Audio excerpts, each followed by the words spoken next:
क्या हाल है दोस्तों। उम्मीद है कि आप अच्छे से होंगे। लास्ट वीडियो में हमने भाई समरी ऑफ द ग्राफ कर लिया, sorry summary of the slope कर लिया। इसके ऊपर एग्जाम्पल्स कर दिए।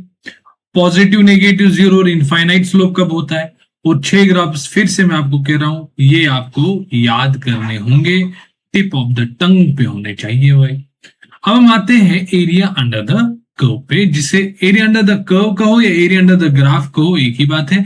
और जो इसका जो छोटा नाम है, एब्रीविएशन है, that is AUC, area under the curve.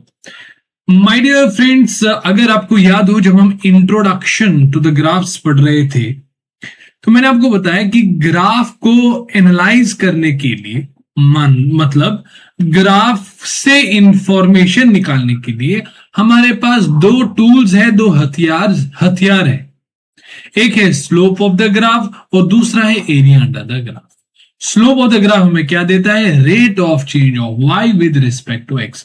यानी जो ग्राफ आपने बनाया है, उस ग्राफ में यदि आप एक यूनिट ऑफ x चलते हो x में, तो y में कितना ऊपर चलोगे। इन अदर वर्ड्स, x में एक यूनिट चेंज करने में y में कितना चेंज आता है, वो हमें स्लोप बताता है। बट दूसरा आता है area under the graph. Area under the graph क्या देता है? इससे पहले हमें ये जानना है कि एरिया अंडर द ग्राफ होता क्या है और कैलकुलेट कैसे करना है। देता क्या है वो तो बाद की बात है माय डियर फ्रेंड्स, पहले हमें समझना है होता क्या है और कैलकुलेट कैसे करते हैं। तो फिर आइए, यहां पे मैंने कुछ ग्राफ बनाए हैं, ग्राफ 1, ग्राफ 2, ग्राफ 3। ओहो, किधर गया? ऊपर। यहां पे जो मैंने ग्राफ बनाया, that is the straight line and this line is parallel to x axis. तो अगर मैं आपसे पूछूं what is the slope of this line, आप कहोगे सर स्लोप तो यहां पे क्या होगा? 0 होगा। क्यों होगा? क्योंकि ये लाइन इस एक्स एक्सिस के पैरेलल है, थीटा जो है वो 0 डिग्री है, और स्लोप तो हमें पता ही है tan थीटा होगा, यानी tan 0, तो स्लोप हमें 0 मिल जाएगा। ऐसा होता है क्या सर? हाँ, बट हम स्लोप की तो बात नहीं कर रहे, तो मैंने ऐसे ही जनरल में पूछ लिया। बट हम बात कर रहे थे AUC की, एरिया अंडर द कर्व की। एरिया अंडर द कर्व क्या होता है? जो ग्राफ लिया है ना आपने, उसका इनिशियल पॉइंट पकड़ लो, उसका फाइनल पॉइंट पकड़ लो, उससे प्रोजेक्शन डाल दो किस पे? एक्स एक्सिस पे। यहां से भी प्रोजेक्शन डाल दो एक्स एक्सिस पे। ये जो माय डियर फ्रेंड्स, ये जो एरिया है, ये एरिया, इन एक ये स्ट्रेट लाइन, एक ये एक्स एक्सिस, यहां तक दो वर्टिकल एक्सिस, ये जो एरिया है my dear friend, this is AUC, this is area under the curve. यहां पे देख लो कि एक पॉइंट यहां पे है, दूसरा पॉइंट यहां पे मैंने इस पे प्रोजेक्शन डाल दिया, यहां से इस एक्स एक्सिस पे प्रोजेक्शन डाल दिया। ये जो एनक्लोज्ड एरिया है, कौन सा? ये जो एनक्लोज्ड एरिया है, ये this is area under the curve. अब जरूरी नहीं है कि आप जो है पूरा का पूरा एरिया कैलकुलेट करना चाहते हो। मतलब कि मान लो इस पे, ये तो स्ट्रेट लाइन ग्राफ था, कर्व्ड ग्राफ पे आ जाए। ये हमारे पास कर्व्ड ग्राफ ये है। अब जरूरी नहीं है कि आप इनिशियल से फाइनल तक ये सारा एरिया कैलकुलेट करना चाहते हो सकता है आप इंटरेस्टेड हो कि आप इस ग्राफ का एक पॉइंट यहां पे लो और दूसरा पॉइंट लो। आप ये चाहते हो कि इस ग्राफ का ये जो पोर्शन है, इतना पोर्शन है, इसने कितना एरिया एनक्लोज किया है। ठीक है, आप इसमें इंटरेस्टेड हो। आप इसमें इंटरेस्टेड बिल्कुल नहीं हो, इस ग्राफ ने यहां से लेकर यहां तक कितना जो एरिया है वो एनक्लोज किया, ये इसमें आप इंटरेस्टेड नहीं हो। आप इंटरेस्टेड हो, आपने एक पॉइंट यहां पे ले लिया, दूसरा पॉइंट ले लिया, इस ग्राफ का सिर्फ इतना पोर्शन जो है वो कितना एरिया जो एनक्लोज करता है, हो सकता है उसमें भी आप इंटरेस्टेड हो। बट यहां पे अब सवाल आता है कि एरिया अंडर द कर्व तो हमने देख लिया, but area under the curve calculate कैसे करेंगे हम? आपको सर क्या मतलब सवाल पूछ रहे हो? एरिया अंडर द कर्व मतलब इस फिगर का आपको एरिया बताना है। ये तो आप कहोगे सर आपको दिख नहीं रहा है क्या? ये एक रेक्टेंगल है। मैंने कहा कैसे? आपने कहा कि सर इसकी जो लेंथ है, इसकी जो लेंथ है और उसकी जो ब्रेड्थ है वो आपको दिख नहीं रहा है। मैंने कहा नहीं नहीं मेरे को तो नहीं दिख रहा, आपको दिख रहा है क्या? मैंने कहा सर यहाँ 0 से x की वैल्यू a है, तो इसकी लेंथ जो है यहाँ से यहाँ तक a होगी, और ये 0 है और ये 0,b है, तो ये जो दूरी है कितना होगा? b होगा। तो ये तो एरिया ऑफ द रेक्टेंगल हो गया, तो इसका एरिया जो है वो length into breadth a into b। मैंने कहा अरे वाह, आपने तो निकाल दिया, ये कैसे, क्या चमत्कार किया? हमने कहा सर क्या चमत्कार कर दिया, ये तो बेसिक है, ये तो हम बचपन में पढ़ के आ रहे हैं। मैंने कहा इसका निकाल सकते हो क्या, इसका निकाल सकते हो क्या? आपने कहा कि इसका कैसे निकालोगे सर, ना ये रेक्टेंगल दिख रहा है ना ये स्क्वायर दिख रहा है। बट हाँ हाँ सर ये तो कुछ दिख रहा है, क्या? ट्रेपीजियम दिख रहा है। सर ट्रेपीजियम वो क्या होता है? अगर आपको पता है ठीक है, अगर नहीं पता है आपके लिए मैंने ये भी बना दिया है, क्योंकि मैं ये समझता हूं कि मेरी जो ऑडियंस है वो थोड़ा मतलब ज्यादा नहीं जानती है पढ़ाई के रिलेटेड। बाकी तो वो दुनिया में उसको बोलो कि खेलने के लिए आ जाओ, या इसमें वो कि इस मूवी में क्या हुआ, उधर क्या हुआ, वो सब जानते हैं, बट पढ़ाई में थोड़ा कम कम जानते हैं। इसलिए मेरी ऑडियंस जो है ना, मैं वो समझता हूँ कि मेरी ऑडियंस वही है, इसलिए मैं सारी चीजें जो है बताता हूँ। ट्रिपीजियम क्या होता है? एक ऐसा कॉर्डिलेट, सर क्या क्या बोला आपने? क्वाड्रिलेटरल होता है। क्या कहा मैंने? क्वाड्रिलेटरल होता है। क्वाड्रिलेटरल मतलब ऐसा पॉलीगन जिसमें 4 साइड्स हो। ऐसा क्वाड्रिलेटरल होता है जिसमें क्या होता है, 2 साइड्स जो होते हैं ना वो पैरेलल होते हैं। 2 साइड्स क्या होते हैं? पैरेलल होते हैं। सो ये एक ट्रिपीजियम है। क्यों? क्योंकि एक तो 4 साइड्स का बना हुआ है और इसमें 2 साइड जो है वो पैरेलल है।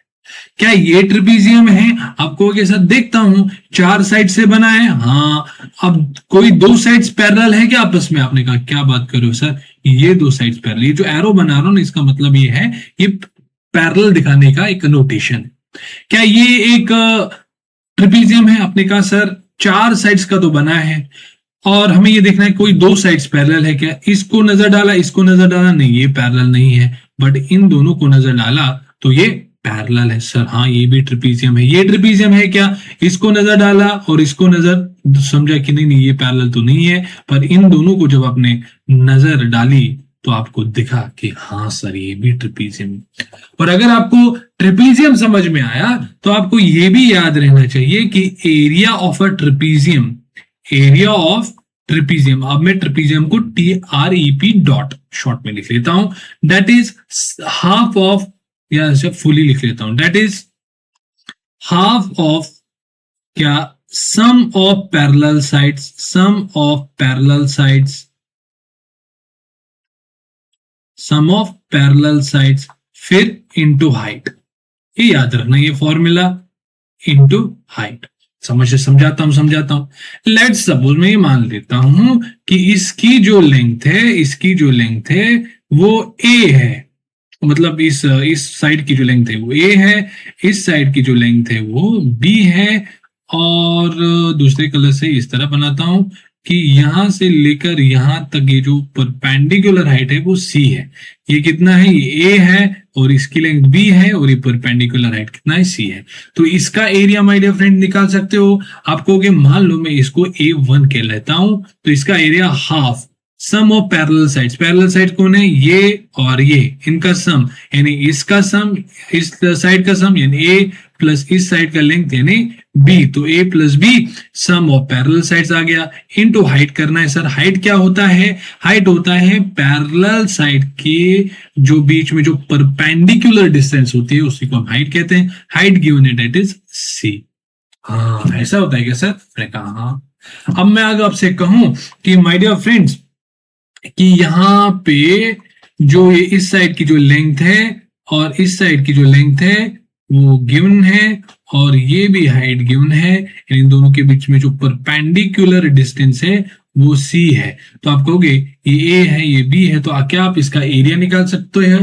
क्या आप इसका एरिया निकाल सकते हैं? मैं कहता हूं कि इसको थोड़ा नीचे कर लेते हैं, हाँ इसको थोड़ा नीचे कर लेते हैं। तो आप कह सकते हैं कि सर मैं अगर इसको A2 कहूं तो इस ट्रेपीजियम का जो एरिया है that is half sum of parallel sides, parallel sides ये है और ये है, इसकी जो लेंथ है वो a है, प्लस इसकी जो लेंथ है वो b है, इनटू हाइट करने से, हाइट क्या होता है सर, पैरेलल साइड के बीच में परपेंडिकुलर डिस्टेंस, वो क्या दी है, c दी गई है। हाँ सर, सिमिलरली अगर मैं ये कहूं कि ये a है, ये b है और परपेंडिकुलर ये c कहूं, क्योंकि ये जो लाइन है ना अभी, ये perpendicular distance between these two parallel lines है, तो हमारी जो हाइट है ना वो यही हो जाएगी। तो सिमिलरली यहाँ पे भी दूंगा, तो आई होप कि आपको समझ में आया होगा कि ट्रेपेजियम क्या होता है और इसका एरिया कैसे निकालते हैं।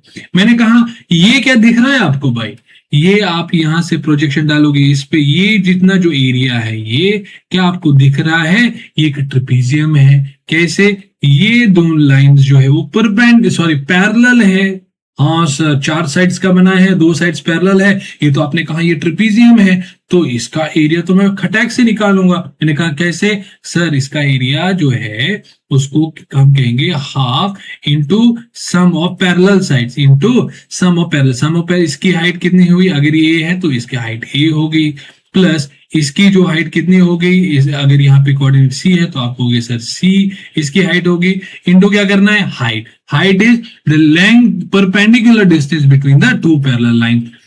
ये पैरेलल लाइन है, ये पैरेलल लाइन, इनके बीच में परपेंडिकुलर डिस्टेंस ये है, तो हमारे लिए जो हमारा perpendicular distance that is this length, और यहाँ पे अगर ये बी है, इसकी लेंथ जो है वो बी हो गई सर। हाँ सर, ऐसा है क्या सर, हाँ, बट आपने कहा कि क्या मतलब टॉपिक है सर, आसान तो है, एरिया अंडर द कर्व, यहाँ पे एरिया ऑफ द रेक्टेंगल निकल के आया, एरिया अंडर द कर्व यहाँ पे ट्रेपेजियम का एरिया निकल के आया। मैंने कहा जरा आगे बढ़ो, थोड़ा सा आगे बढ़ो। मैंने कहा आपसे जरा मुझे ये एरिया बताओ, फिर ये एरिया बताओ। फिर आपने कहा सर क्या ये तो ट्रेपेजियम है। अरे मैंने कहा ट्रेपेजियम कैसे है, आपने कहा सर ये देखो 1 2 3 4 साइड्स का बना है। मैंने कहा भाई ये लाइन नहीं है, ये कर्व है, कर्व, तो ट्रेपेजियम नहीं है, तो इसका एरिया कैसे निकालोगे। तो यहाँ पे जब हम AUC की बात कर रहे थे, यानी एरिया अंडर द कर्व की बात कर रहे थे, तो यहाँ पे दिक्कत आने लगी। कुछ ग्राफ्स का area under the curve AUC हम बड़े ही आसानी से निकाल सकते थे। हमें ये देखा कि भाई हाँ आसानी से निकाल पा रहे थे, बट जैसे ही कर्व्ड ग्राफ का यहाँ पे जो है एंट्री होगी, हमारे तोते उड़ गए। क्या उड़ गए, तोते। तो एरिया अंडर द कर्व हम इस केस में कैसे निकालेंगे, उसको समझने के लिए मैंने आपको यहाँ पे एग्जाम्पल दे दिया। ये हमारा एग्जाम्पल है, इसको थोड़ा नीचे कर लेते हैं ताकि हम इसको आसानी से समझ सकें। हाँ सर आपने ठीक कहा, इसको नीचे कर लेते हैं। ये मैं चाहूं, माय डियर फ्रेंड्स, मैं चाहूं जो आप भी चाहते हैं, क्या सर हमें डायरेक्ट फॉर्मूला बताओ ना सर, क्या करना है डायरेक्ट फॉर्मूला बताओ ना। क्या वो हमें ज्यादा उसमें, हम 10th से आए हैं ना, 10th से 10th में तक ना, 10th तक हमें फॉर्मूला रटवा रहे थे कि ये फॉर्मूला है, ये क्वेश्चन है, put the value get the answer. सब वही करो ना सर, हमें फॉर्मूला दे दो और ऐसे क्वेश्चन दे दो जिसमें वो put the value get the answer, value डाल दे, वैल्यू हम डाल देंगे, आंसर में मिल जाएगा। मैं कहूँ भाई 10th से वापस तो आ जाओ भाई, 10th से निकल जाओ, आप 11th में आए हो, 11th में बोर्ड्स नहीं पढ़ रहे हो, आप जेई लेवल पढ़ रहे हो, तो अपने आप को हाई लेवल थोड़ा अपना ऑरा बढ़ाओ भाई, ऑरा बढ़ाओ। मैंने कहा ठीक है सर, ठीक है, आप डिटेल में बताइए क्या कर रहे हैं, डिटेल में बताइए। मैंने कहा ठीक है, सुनो। फिर मैंने कहा कि अगर मैं इंटरेस्टेड नहीं हूं इस, यहाँ ये जो कर्व है, ये जो ग्राफ है, इसका टोटल एरिया मैं निकालने में इंटरेस्टेड नहीं, ऐसा नहीं कि मैं नहीं निकाल सकता, वो भी निकाल सकता हूं, बाद में बताता हूं, बट मैं इंटरेस्टेड हूं इसी ग्राफ के इस पोर्शन से, ये जो पोर्शन है जिसका इनिशियल पॉइंट ए है, फाइनल पॉइंट बी है, ए का कोऑर्डिनेट 1,4, बी का कोऑर्डिनेट 2,16 है। तो ये जो कर्व है, इस ग्राफ का ये वाला पार्ट जो है, ये कितना एरिया एनक्लोज करता है, उस एरिया को निकालने में मैं इंटरेस्टेड हूं। मैंने कहा कैसे निकालोगे, आप नहीं कहा, मैंने कुछ नहीं कहा, आपने कहा सर, आपने अभी बताया कि अगर आपको ये जो ग्राफ है, इस पोर्शन का area under the curve AUC निकालना है, तो क्या करना है, इसका इनिशियल पॉइंट लो और वहां से एक्स एक्सिस पे प्रोजेक्शन डालो, यहाँ पे फाइनल पॉइंट लो और यहाँ पे एक्स एक्सिस पे प्रोजेक्शन डाल लो। तो ये जो एरिया है कौन सा, एक इस बाउंड्री, इस बाउंड्री, इस बाउंड्री और इस बाउंड्री के मतलब अंदर ये जो एनक्लोज जो एरिया है, this is the A U C and area under the curve. कौन सा कर्व, ये वाला।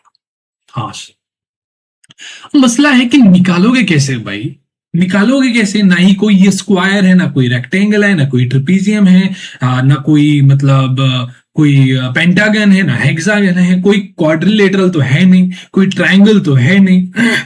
तो निकालोगे कैसे?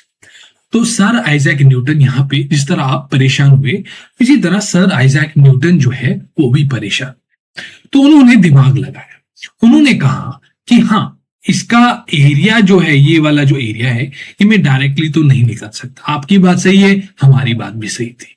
तो उन्होंने इन्होंने कहा कि अगर मैं इस कर्व को इतना छोटा पार्ट लूं, इतना छोटा पार्ट इस कर्व का, इसी कर्व का इतना छोटा पार्ट लूं कि वो ऑलमोस्ट स्ट्रेट लाइन बन जाए। मैंने कहा थोड़ा जूम कर लेते इसको, मतलब इस पॉइंट को इतना पास लेते जाओ कि ये जो है, मान लो ये पॉइंट इधर था, अब इस पॉइंट को इतना पास लेते जाओ कि हमारा ये जो है क्या हुआ, एक मिनट। हाँ, इसको हमने जूम किया तो क्या कहा कि इस पॉइंट को इतना पास लेके जाओ। हम थोड़ा दूरी पे रखते हैं ताकि आपको समझाने के लिए। क्या हो रहा है आप, हाँ यार, एक मिनट स्किप दबाता हूँ। नहीं फिर भी नहीं हुआ, एक मिनट, इसको थोड़ा वेट कीजिए। सॉरी यार, फ्लो में डिस्टर्ब हो गया। इसको 50% कर लेता हूँ, ठीक है, जूम नहीं कर लेते। हमने क्या कहा कि इसको इतना पास लेके आओ कि हमारा जो कर्व है ना वो ऑलमोस्ट स्ट्रेट लाइन बन जाए। क्या, स्ट्रेट लाइन बन जाए। फिर से मैं अपने कहानी को थोड़ा दोहराता हूं। हम इंटरेस्टेड है कि ये कर्व ने कितना एरिया जो है वो एनक्लोज किया, उसको निकालने में इंटरेस्टेड है। आइजैक न्यूटन परेशान हो, उन्होंने कहा ऐसा कोई डायरेक्ट फॉर्मूला हमारे पास नहीं है। तो उसने क्या कहा, उसने कहा कि इसी कर्व का एक छोटा सा पार्ट लो, इतना छोटा सा पार्ट लो कि जो आपके पास इस कर्व का जो पार्ट आपके पास बच जाए वो एक कर्व नहीं बल्कि एक स्ट्रेट लाइन बन जाएगी। मतलब थोड़ा तो अंडरस्टूड है कि इसका अगर आप छोटा सा पार्ट लोगे वो कर्व थोड़ी होगा, वो थोड़ी मुड़ेगा, वो इतना छोटा होगा कि हमें स्ट्रेट लाइन ही ऑलमोस्ट मिल जाएंगे। क्या, स्ट्रेट लाइन ही मिल जाएगी। तो सर आइजैक न्यूटन ने कहा कि एक काम करता हूं, इस पॉइंट को अगर मैं x, y कहता हूं जनरल में, ठीक है, कोई जनरल पॉइंट यहां पे ले लिया, तो ये जो पॉइंट है इसको मैं कह सकता हूं ये x plus dx, y plus dy कह सकता हूं। अरे सर, ये आपने क्या कर दिया? मैंने कहा कुछ नहीं भाई, मैंने तो कुछ नहीं किया। मैंने क्या किया, मैं यहां पे था, ठीक है, एक मिनट दिखाता हूं। मैं यहां पे था, ठीक है, अगर मैं यहाँ पे परपेंडिकुलर डालता हूं तो ये हमारे पास x है, और यहाँ पे इस पे परपेंडिकुलर डालता हूं तो ये मेरे पास y है। फिर क्या गया फिर मैं x से थोड़ा ही आगे गया, और y में थोड़ा आगे गया। x में थोड़ा आगे और y में थोड़ा आगे, देखो, y में थोड़ा आगे, x में थोड़ा आगे, y में थोड़ा आगे। x में थोड़ा आगे का मतलब है dx, y में थोड़ा ऊपर जाने का मतलब है dy। तो अगर ये x था तो ये x प्लस dx हुआ, अगर ये y था तो ये x प्लस dy हो गया। हाँ सर, इतना तो समझ में आया, ये हमें अच्छी तरह से समझ आया। क्या है सर, अच्छी तरह से समझ में आ गया। मैंने कहा ठीक है, फिर क्या करना है? सर आइजैक न्यूटन ने कहा ओके, हमारा जो समस्या है, इसको थोड़ा मैं यहां पे इधर ले जाता हूं। उसने कहा कि हमारी जो पास जो अब समस्या है, मतलब समस्या को छोड़ो, चैलेंज जो है वो ये है कि इस पार्ट का एरिया अंडर द कर्व निकालना है। फिर से मेरे बच्चे कहेंगे कि एरिया अंडर दिस कर्व क्या हो जाएगा, इस पॉइंट पे प्रोजेक्शन लो, इस एक्स एक्सिस पे इसका प्रोजेक्शन लो, इस एक्स पे, तो ये जो एरिया है, this is the area enclosed by this part, ठीक है, दिस पार्ट, और ये पार्ट हमारा ऑलमोस्ट स्ट्रेट लाइन है। अच्छा, तो हम अगर ये निकाल पाए, हम अगर ये एरिया निकाल पाए, तो शायद हम कुछ कर सकते हैं। ये सर आइजैक न्यूटन सोच रहे हैं। उन्होंने कहा कि अब इसका एरिया कैसे निकाल, इसका एरिया कैसे निकाल। उन्होंने कहा थोड़ा मैं यहाँ पे अच्छी तरह से इसको एनक्लोज कर दूं। ने कहा ये रहा हमारे पास स्ट्रेट लाइन, इसको इतना पास लिया कि हमारे पास स्ट्रेट लाइन, ये भी हमारे पास एक स्ट्रेट लाइन है, ये भी हमारे पास स्ट्रेट लाइन है, और ये, तो मुझे क्या करना क्या है, मुझे इतना एरिया जो है वो निकालना है। इसको थोड़ा और हाईलाइट कर लेते हैं। ये एरिया मैं निकालने में इंटरेस्टेड। तुमने कहा ये तो मुझे ट्रेपीजियम दिख रहा है, कैसे सर? 4 साइड से बना है, वो भी लाइन से बना है, और 2 साइड जो है वो पैरेलल है, तो इसका एरिया नहीं निकाल सकते आप। तो यहां पे मैं ए नहीं कहूंगा, मैं ये नहीं कहूंगा एरिया ऑफ द जो ट्रेपीजियम है वो ए है। क्यों? मैं यहां पे डी ए कहूंगा। ए तो मतलब एक सिग्निफिकेंट फाइनाइट अमाउंट हो, ये तो छोटा सा एरिया है ना भाई, आपको अब अभी तक समझ में आया होगा। छोटे से, जिस तरह हमने एक्स में जब तो थोड़ा सा चेंज कर दिया उसको dx का, y में थोड़ा सा चेंज हुआ उसको हम dy किया, ये थोड़ा कितना है, इनफाइनाइट्समली स्मॉल चेंज है। तो उतना ही जो एरिया हमें यहाँ पे मिल गया वो बहुत छोटा है, तो उसको हम ए से नहीं डी ए से रिप्रेजेंट करेंगे। This is infinitesimally very small area. Sir इसका एरिया कैसे निकालोगे? Sir area of this trapezium, और एरिया ऑफ द ट्रेपीजियम क्या होता है? Half into sum of parallel side. Parallel side तो एक ये है और ये है। तो मुझे आप बताओ, आप मुझे ये बताना, अब तो आप ही बताओगे कि अगर ये x, y है, अगर ये पॉइंट x, y है, तो क्या मैं कह सकता हूं कि यहाँ पे ये x होगा और यहाँ पे ये जो हाइट है ये y होगा? हाँ सर। और अगर ये पॉइंट जो है वो x plus d x y plus D Y है, तो क्या मैं कह सकता हूं ये x प्लस डी एक्स है, और ये जो हाइट है वो y प्लस डी वाई है। क्या मैं इतना कैसे, इतना तो आप मैनेज कर ही लोगे भाई, कि मान लो कि मैंने यहाँ पे एक ग्राफ ले ली है, ठीक है, मैंने यहाँ पे 1,2 ले लिया, और यहाँ पे सपोज 2,3 ले लिया, तो मैंने आपसे यहाँ पे 2 परपेंडिकुलर लाइन यहाँ पे डाल दी। मैंने कहा इसको बता सकते हो? आपने कहा ऐसी बात करो, इस कोऑर्डिनेट का जो x है वही यहाँ पे आएगा, और मैंने आपसे कहा कि ये हाइट बताओगे? आपको ये कैसी बात कर रहे हो, ये जो हाइट है ये y कोऑर्डिनेट जो इसका है वही आएगा 2, और मैंने कहा कि ये पॉइंट बता सकते हो, ये पॉइंट, आपको सर ये तो इसका x कोऑर्डिनेट है यानी 2, और ये हाइट बता सकते हो, इसका y कोऑर्डिनेट है यानी 3। ये मैंने यहाँ पे बता दिया, ठीक है।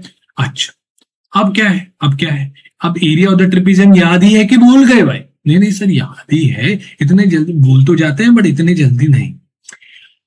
हाँ, फिर क्या है? Sum of parallel side. Parallel side कौन है सर? एक तो y और y प्लस डी वाई है, y प्लस डी वाई। हाँ सर, इनटू हाइट। हाइट क्या है? Height sir is the distance, perpendicular distance between the 2 parallel lines. Sir वो तो हमें ये दिख रही है, वो तो हमें, और ये कितना होगा ये हाइट? सर ये x plus d x minus x, कितना बचा? x D x. समझ रहे हो कि नहीं समझ रहे हो?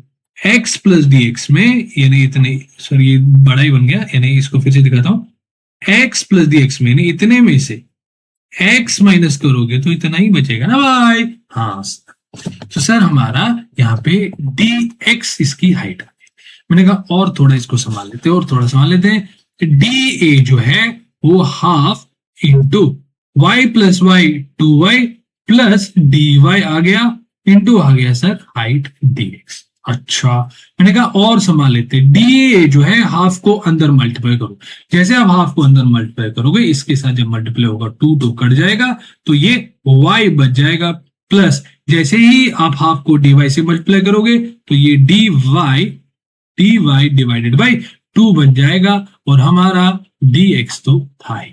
अब जरा यहाँ पे देखो, अब जब इसने जो सर आइजैक न्यूटन बहुत मुद्दतों को इसको देखने के बाद उसने क्या किया, उसने कहा कि dx को मैं थोड़ी देर यहाँ पे ले आता हूं, dA अपॉन dx। ये सर आइजैक न्यूटन की कहानी है भाई, वो किस तरह वो सोच रहे थे, उसने किस तरह इसको जो है, ये मैं कहानी जो है ना इंटीग्रेशन की तरफ ले जा रहा हूं, अगर आपको समझ में आ रहा होगा।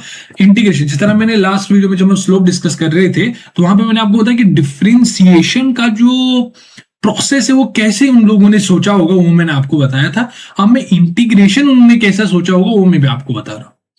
तो सर आइजैक न्यूटन बहुत टाइम इसको देखने के बाद, घूरने के बाद उसने कहा कि dx को इधर भेजता हूं और इसको इधर रखता हूं। और उन्होंने क्या किया, ये उनकी कहानी है, उन्होंने कहा कि dy तो बहुत छोटा है, बहुत छोटा है, इनफाइनाइट्सली वेरी स्मॉल है, और इसको 2 से डिवाइड कर दो तो ये ओवरऑल मतलब इससे भी छोटा, dy से भी छोटा, ये dy/2 बन जाएगा। तो एक काम करता हूं, इसको नेग्लेक्ट ही करता हूं, और ये जो छोटी वाली है ना, ये प्लस में जुड़ी है भाई, है ना। तो अगर मैं इसमें ये जो पार्ट है ये y के साथ जोड़ भी दूं तो उतना फर्क नहीं पड़ता है, तो इसको मैं नेग्लेक्ट ही करता हूं। सर असम्पशन समझ रहे हो, है ना। मान लो अगर सर आइजैक न्यूटन ने ये उस टाइम पे नेग्लेक्ट नहीं किया होता तो हमारे पास अभी इंटीग्रेशन या डिफरेंशिएशन की जितनी भी फॉर्मूला है उसमें थोड़े बहुत वो जिस तरह अभी है उससे थोड़ा अलग हो सकते थे, मतलब हो सकते क्या होते थे, है ना। अगर सर आइजैक न्यूटन ने dy/2 को भी मतलब कंसिडर किया होता तो अभी जो फॉर्मूला है वो कुछ और होते, है ना। बट उन्होंने उस टाइम पे इसको नेग्लेक्ट किया, उन्होंने कहा कि dy इतना स्मॉल है, dy/2 कितना स्मॉल होगा उसको ऐड कर लो कि कोई फर्क नहीं पड़ेगा, इसको रिमूव ही कर दो। मैंने कहा ठीक है। फिर उसने क्या कहा, उसने कहा कि y जो है वो किसके बराबर है, इस ग्राफ का निकाल नहीं था, उसने कहा y जो है वो 4x² के बराबर है, y जो है वो 4x² के बराबर है, dA/dx जो है वो 4x² के बराबर है। अच्छा, यहां तक तो हम पहुंच गए। अब जो है सर आइजैक न्यूटन इसको घूर रहे हैं, और घूरने के बाद उसको ये समझ में आया कि ये क्या है, ये क्या है, this is differentiation of A with respect to x. dA/dx क्या है, व्हाट इज dA/dx, dA/dx क्या है, this is differentiation of A with respect to x. अच्छा, तो सर आइजैक न्यूटन ने उल्टा सोचना स्टार्ट कर दिया। उसने क्या कहा, उसने कहा क्यों ना मैं ऐसे सोचूं कि ए की वैल्यू में ऐसा क्या लूं कि जिसको अगर मैं एक्स के रेस्पेक्ट में डिफरेंशिएट करूं तो आंसर 4x² आएगा। ठीक है, उसने उल्टा सोचना स्टार्ट कर दिया। यहां पे ध्यान रखो, उसने कहा कि ए की वैल्यू में ऐसा क्या लूं जिसको मैं फिर x के रेस्पेक्ट में डिफरेंशिएट कर दूं और मेरा आंसर 4x² है। उसने थोड़ा सोचा, उसने कहा कि अगर मैं a की वैल्यू, देखो उसने कैसे सोचा वो मैं बताता हूं। उसने कहा कि मेरे पास यहां पे x² है, तो x² है, तो अगर मैं यहां पे x³ लेता हूं, और देखो यहां पे अगर मैं यहां पे x³ लेता हूं, अरे x³ लेता हूं, और x³ को अगर मैं x के रिस्पेक्ट में कल को डिफरेंशिएट करता हूं तो क्या आ जाएगा, 3x² आ जाएगा। इसको अगर मैं सिर्फ इतना लू ना तो x³ को डिफरेंशिएट करने 3x², बट मुझे 3x² नहीं 4x² जाएगा। तो x² तो मुझे मिला बट मुझे 3 नहीं चाहिए, तो उसने क्या किया, उसको उसने डिवाइड कर दिया। क्या कर दिया, डिवाइड कर दिया। तो क्या कर दिया इसने डिवाइड कर दिया और 4 से मल्टीप्लाई कर दिया। क्या कर दिया, एक तो इससे 3 से डिवाइड कर दिया और मुझे 4 चाहिए तो 4 से डिवाइड इसने कर दिया। तो इसने कहा कि x³ तो ठीक है, और यहां पे क्या रखे हो आप, यहां पे आप जाके क्या आ जाएगा, इसको जब आप डिफरेंशिएट कर दोगे तो 3x³ आएगा। तो इसने कहा कि मैं 4/3 से इसको मल्टीप्लाई करता हूं, ताकि जब मैं इसको डिफरेंशिएट कर दूं तो ये 3x², 3 कैंसिल, तो 4x² ही बन जाएगा, है ना। इसको डिफरेंशिएट कर दो, क्या जाएगा, 4/3 इंटू 3x², 3 कैंसिल, 4x² आ गया।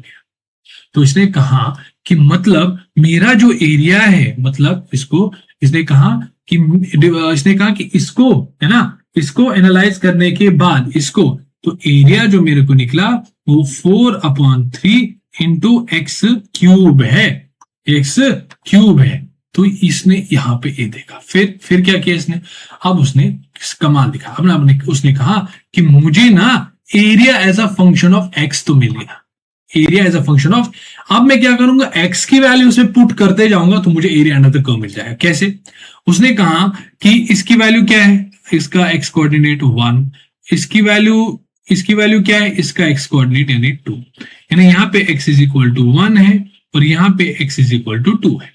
ठीक है, x इज इक्वल टू 2 है, यहाँ पे x इज इक्वल टू 2 है। तो उसने कहा कि अगर मैं इसमें a की जगह x की जगह 1 डाल दूं, क्या डाल दूं, इसमें जाके एक काम कर दो, यहाँ पे ऐसे बनाता हूं मैं, इसमें जाके x की जगह 1 डाल दो। क्यों 1, क्यों, यहाँ पे देखो मैं अभी समझाता, x की वैल्यू 1 डाल दो तो एरिया क्या आ जाएगा, उसको मैंने a1 कर दिया, a1 क्या आ जाएगा 4/3 इंटू 1 का क्यूब, 1 का क्यूब 1 ही होता है, तो 4/3 आ गया। ये कौन सा एरिया आ गया, ये मुझे एरिया आ गया from this initial position to this one, ये जो एरिया है ये मेरे पास a1 आया। मैंने जैसे ही x1 इसमें डाल दिया तो मेरा जो एरिया है ना वो 1 तक आ गया, यानी इस पोर्शन का एरिया जो है वो a1 आ गया। फिर उसने x की वैल्यू 2 डाल दी, उसने क्या डाल दिया, x की वैल्यू 2 डाल दी। जैसे ही उसने x की वैल्यू 2 डाल दी, उसने कहा इसको a2 कहता हूं, तो यहाँ पे x की वैल्यू 2 डाल दो, 4/3, 2 का क्यूब यानी 8, 8 4 32 डिवाइडेड बाई 3 आ गया। इसका मतलब A2 कौन सा है सर, A2 जो है वो यहां से A2 ये वाला एरिया इनिशियल पोजीशन, और ये रहा ये जो एरिया है तमाम, जो ये सारा जो है यहां से लेकर यहां तक। बट हमें क्या चाहिए, हमें तो ये एरिया चाहिए, तो कैसे निकालोगे थोड़ा सोचो। आपने कहा कि अगर मैं A3 मतलब यहां से यहां, इसमें A1 माइनस कर दूं, इतना माइनस करूं, तो क्या मुझे ये नहीं मिलेगा। देखो फिर से देखो, मैं ये बना दूं, अगर मैं इस A2 से A1 माइनस कर दूं ये वाला, तो क्या मुझे ये नहीं मिलेगा, हाँ मिलेगा। तो उसने कहा कि मेरा जो आंसर है वो आ गया, उसको मैंने A से define, that is A2 minus A1, A2 क्या आ गया 32/3 माइनस A1 क्या आ गया 4/3, दिस इज 28/3। जो भी आंसर आ गया तो A जो है वो 28/3 यूनिट स्क्वायर आ गया। हाँ सर, एक तरीका तो है सर ये सोचने का कि ये ना सब सोच रहा था आइजैक न्यूटन सर कि मैं इसका कैसे एरिया निकाल। ठीक है, यहां तक आपको समझ में आया होगा। फिर यहां से इसने यहां कैसे सोचा, इसने सोचा कि ए को मैं ऐसा क्या फंक्शन बना दूं कि जिसको मैं कल को डिफरेंशिएट कर दूं तो मुझे यही मिल जाए। उसने सोचा कि है ना, वो तो मैंने बताया, आप फिर से बताने की कोई जरूरत नहीं। अगर आपको मतलब डाउट है तो आप फिर से जो है ना वीडियो को देख सकते हैं। मेरे को पानी लगी बट पानी यहाँ पे है नहीं, कोई नहीं, कंटिन्यू करते हैं। अच्छा, अब ये तो था सारा थिंकिंग प्रोसेस। ये क्या था, थिंकिंग प्रोसेस था सर आइजैक न्यूटन का। बट उन्होंने फिर और सोचा, उन्होंने क्या कहा, उन्होंने कहा ये करने की जरूरत है नहीं आपको, मैंने ये सब कर दिया है, हर फंक्शन के लिए, हर ग्राफ के लिए मैंने ये कर दिया है। अब आपको क्या करना है वो मैं आपको बताता हूं। पहले आप हेडिंग डालिए इंटीग्रेशन। उन्होंने कहा ठीक है, इंटीग्रेशन हेडिंग डाल देते हैं, इंटीग्रेशन हेडिंग डाल देते हैं। ठीक है, फिर क्या कहा, फिर उसने कहा कि सेम ग्राफ फिर से बना के जरा दिखाओ, सेम ग्राफ फिर से बना के दिखाओ। मैंने कहा ठीक है, ये लो, ये बना दिया, ये बना दिया, यहां ये रहा ग्राफ, थोड़ा अच्छी तरह से बनाते, ये रहा ये ग्राफ। ठीक है, फिर सेम पॉइंट ले लो। मैंने कहा ये रहा पॉइंट ए, इसका क्या था 1,4, और यहाँ पे जो था क्या था 2,16 था शायद, 2,16, और इस ग्राफ की जो इक्वेशन है वो y equal to 4x square. ये जो है हमारे पास ग्राफ। अब सर आइजैक न्यूटन ने क्या कहा, उसने कहा कि आप क्या करना चाहते हो। मैंने कहा कि यहां से ये जो यहां तक की जो कर्व है इसका एरिया अंडर द कर्व निकालना चाहता हूं। तो उसने कहा कि पहले जो आप करते थे वो आप करो, प्रोजेक्शन यहाँ पे डाल दो, तो आप ये एरिया इंटरेस्टेड हो निकालने के लिए। मैंने कहा ठीक है। उसने कहा मैंने ये ऊपर वाला जो प्रोसेस आपको दिखा ये सब किया मैंने, आपको ये करना क्या है वो मैं आपको बता। आपने कहा कि एक पॉइंट यहां पे ले लो और दूसरा पॉइंट यहां पे ले लो, ये दोनों बहुत क्लोज है, बहुत क्लोज है, इतना क्लोज है कि ये स्ट्रेट लाइन ही बन जाए, ये इतना स्ट्रेट लाइन ही बन जाए। तो अगर स्ट्रेट लाइन बन जाए तो इसका एरिया अंडर द कर्व निकाल सकते हो। मैंने कहा इसका एरिया अंडर द कर्व वो तो हमने निकाला था, उसको हमने डी ए कहा। डी ए क्यों कहा? डी ए इसलिए कहा क्योंकि स्मॉल एरिया है। तो डी ए का वो किसके बराबर आएगा सर? वो तो एरिया ऑफ द ट्रिपीजियम के बराबर आएगा। बट मेरे बच्चे जानते हैं कि एरिया ऑफ द ट्रिपीजियम तो हमें निकल के आया, बट लास्ट में वो क्या निकल के आता है? लास्ट में वो क्या निकल के आता है? एक और स्टेप यहाँ पे ऐड कर सकते हैं आप। ये लास्ट में क्या आ गया कि dy अपॉन डी2 को हमने नेग्लेक्ट कर दिया, तो ये वाई डी एक्स बन गया। ये वाई डी एक्स, फिर डी एक्स को इधर ट्रांसफर कर दिया। ठीक है, लास्ट में क्या बन गया? y इंटू डी एक्स ही बन गया। या आप फिर से भी कर सकते हैं कि जैसे sum of parallel sides half into height. Height क्या जाएगा? ठीक है, फिर से करने की जरूरत नहीं है। तो ये जो है ना सर, ये जो है अगर ये जो लेंथ है ये कितनी होगी? डी एक्स, और ये y होगा, ये y प्लस डी वाई होगा। बट डी वाई इतना छोटा है कि हम इसको नेग्लेक्ट कर देंगे। हम ये कहनेंगे भाई कि ये और ये जो है ना ऑलमोस्ट बराबर ही है, तो हम इसको ट्रिपीजियम न मान के रेक्टेंगल मान देंगे। क्या? रेक्टेंगल मान देंगे। समझ रहे हो? मैं सब लॉजिक आपको बता रहा हूं। हालांकि है ये trapezium, but difference in y जो है ना, यहाँ पे y है और यहाँ पे dy, डिफरेंस इन y इतना स्मॉल है कि अगर इसको नेग्लेक्ट भी कर दोगे तो ये जो है ना ट्रिपीजियम तो है, बट इसको हम रेक्टेंगल मानेंगे। और एरिया ऑफ द रेक्टेंगल क्या होता है सर? y into dx। कैसे? Length into breadth, dx into y। हाँ। अब उसने क्या कहा? उसने कहा ये जो y है ना इसको हम इंटीग्रेंड कहते हैं। जो भी मतलब इसका प्रोनाउंसिएशन है, इंटीग्रेंड कहते हैं या इंटीग्रैंड कहते हैं, जो भी है। और dx जो है ना इसको हम डिफरेंशियल कहते हैं, डिफरेंशियल पार्ट। इसको हम इंटीग्रेंड पार्ट कहते हैं, इसको हम डिफरेंशियल पार्ट कहते हैं, डिफरेंशियल पार्ट कहते हैं। अब वो क्या करना है? जो डिफरेंशियल पार्ट है किसका है सर? x का है। तो जो इंटीग्रेंड पार्ट है इसको भी x के टर्म्स में लाने की कोशिश करो। तो आपने सोचा कि dA जो है y को मुझे इन टर्म्स ऑफ x लाना है। तो कैसे सोचोगे? आपने कहा यहां पे तो दिया गया है y जो है 4x स्क्वायर के बराबर है, तो ये y की जगह 4x स्क्वायर और dx। अब आपको क्या करना है वो मैं आपको बताता हूं। हमने कहा कि ये साइन डाल दो, इसको साइन डाल दो, ये सांप साइन डाल दो। इसको हम इंटीग्रल कहते हैं। क्या कहते हैं? इंटीग्रल कहते हैं, इंटीग्रल कहते हैं। तो उसने कहा फिर क्या करना है? आपको कुछ भी नहीं करना है। आप क्या करना है? मैं जो आपको रूल्स बता दो वो आपको फॉलो करना है। तो उसने जो है ना अलग अलग फंक्शन के अलग अलग, आपको पता ही होगा कि integral x n d x का जो इंटीग्रेशन होता है वो x n plus one divided by n plus one होता है, where n should not equal to one, वरना ये जीरो हो जाएगा। तो फिर इंटीग्रल ऑफ साइन थीटा जो है वो माइनस कॉस थीटा होता है, integral of cos theta sine theta. तो उसने अलग अलग फंक्शन को, सारे फंक्शन का इंटीग्रल बता दिया। आपको क्या करना है? बस फॉलो करना है। उसने कहा कि यहाँ पे इंटीग्रल पार्ट किसका है? आपने कहा एक्स का। तो यहाँ पे जो लिमिट्स आप डाल दोगे तो वो एक्स का ही आप डाल दोगे। कहां से कहां आपको एरिया चाहिए? आपने कहा यहां से यहां एरिया आपको चाहिए। यहाँ एक्स की वैल्यू 1 है, यहाँ एक्स की वैल्यू 2 है, तो यहाँ पे एक्स 1 से 2 चाहिए तो निकाल। फिर हमने कहा कि 1 पे एरिया क्या है? तो हमने कहा 1 पे एरिया इतना है, ये 0 से लेकर 1। तो आपने इसको कहा A1, आपने इसको कहा कि A1, 1 पे एरिया A1 है, 2 पे एरिया कितना है उसको हमने कहा A2। आपने क्या कहा? इंटीग्रल ऑफ डीए क्या होता है? A होता है। ये मैं अब डायरेक्टली लिख रहा हूं क्योंकि आपको पता है ना, मैं तो बस बता रहा हूं कि सोचने का तरीका। इंटीग्रेशन में यहाँ पे मैं ये नहीं कह रहा सिखाने आ रहा हूं, मैं बस इंटीग्रेशन का जन्म कैसे आया होगा वो मैं आपको बता। फिर ये कांस्टेंट है 4 बाहर, और एक्स स्क्वायर का क्या हो जाएगा? एक्स क्यूब डिवाइडेड बाई 3, और लिमिट्स है 1/2। तो आपको क्या? A2 माइनस A1 वो 4/3, और यहां पे आ जाएगा कितना? 2 क्यूब माइनस 1 क्यूब, और यह आ जाएगा 4/3, यह आ जाएगा 2 क्यूब यानी 8 माइनस 1, और यहां पे आ जाएगा 7 इंटू 4 28 डिवाइडेड बाई 3। सो हमारा A2 माइनस A1 को मैं A ही कहूंगा, एरिया जो है वो 28 डिवाइडेड बाई 3 आ गया, 28 डिवाइडेड बाई 3 आ गया।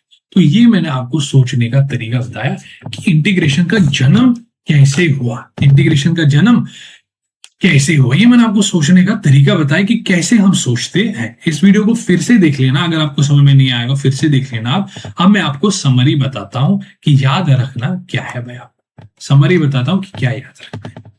समरी ये है कि अगर हमारे पास कोई ग्राफ है, ये लो मान लो ये कोई ग्राफ है, रैंडम सा ग्राफ बना दे, और हमें एरिया अंडर द कर्व चाहिए। एरिया अंडर द कर्व मतलब कि इनिशियल और फाइनल पॉइंट लो, वहां से प्रोजेक्शन डाल दो, तो ये एरिया हमें निकालना है। तो क्या करना है, कुछ भी नहीं करना है, आपको एक पॉइंट लेना है यहां से, दूसरा पॉइंट इसके सिर्फ बगल में, इतना क्लोज लो, इतना क्लोज लो, और प्रोजेक्शन डाल दो, प्रोजेक्शन डाल दो फिर इन दो पॉइंट्स में। और फिर क्या करना है, इसको आपको ट्राइंगल की तरह ट्रीट करना है। भले ही आपको ये ट्रेपेजियम दिखे, बट हमें पता है जब हमने कैलकुलेशन की तो हम इसको ट्राइंगल भी मान सकते हैं, क्योंकि dy बहुत छोटा है, dy जो है बहुत छोटा है।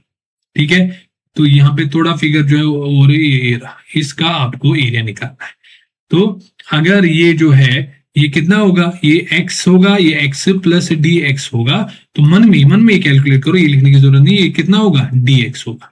और ये y होगा, ये भले ही y प्लस dy होगा, बट हम इसको dy को नेग्लेक्ट करके इसको y ही मान लेंगे। तो इसका एरिया क्या जाएगा, dA आ जाएगा, स्मॉल एरिया, उसका कितना आएगा sir, length into breadth y into dx।